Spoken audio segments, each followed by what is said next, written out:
माझं सोलापूर न्यूजमध्ये आपल्या सगळ्यांचं स्वागत.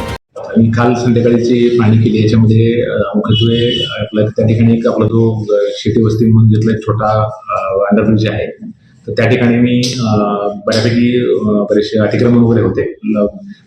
नागरिकांनी सुद्धा काही काही ठिकाणी आपलं सामान रस्त्यावर ठेवलं होतं, तर त्याची एका बाजूचं जे अतिक्रमण ते काढण्याची कारवाई काल झाली आणि दुसऱ्या बाजूचं जे अतिक्रमण काढायचं काम आहे किंवा सामान आहे, बऱ्याचशा गोष्टी आहेत, ते काढण्याचं काम आज होईल. त्याचबरोबर जो 54 मीटरचा राहिलेला शेवटचा जो स्ट्रेच आहे त्या ठिकाणी सिमेंटचा एक प्राथमिक लेअर जो आहे तो काल अंतरण झालेला आहे आणि ते आज पूर्ण त्याचं वॉटरिंग वगैरे होऊन उद्या सकाळी 6 वाजल्यापासून आम्ही तो नागरिकांना खुला करत आहे.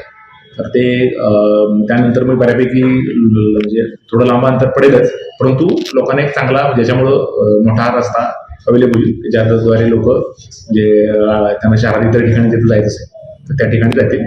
आणि त्या रस्त्याचं जे अंतिम काम आहे ते सुद्धा साईड बाय साईड रहदारी चौकान रस्ता तो जो 4 लेन रुंदीचा रस्ता आहे तो मोठा रस्ता आहे, त्यामुळं साईड बाय साईड जे उर्वरित जे काम आहे ते सुद्धा रहदारी व्यवस्थित मेंटेन करून ते पूर्ण केलं. माझं सोलापूर न्यूज या यूट्यूब चॅनलला सबस्क्राईब करा आणि बेल आयकॉन प्रेस करायला विसरू नका.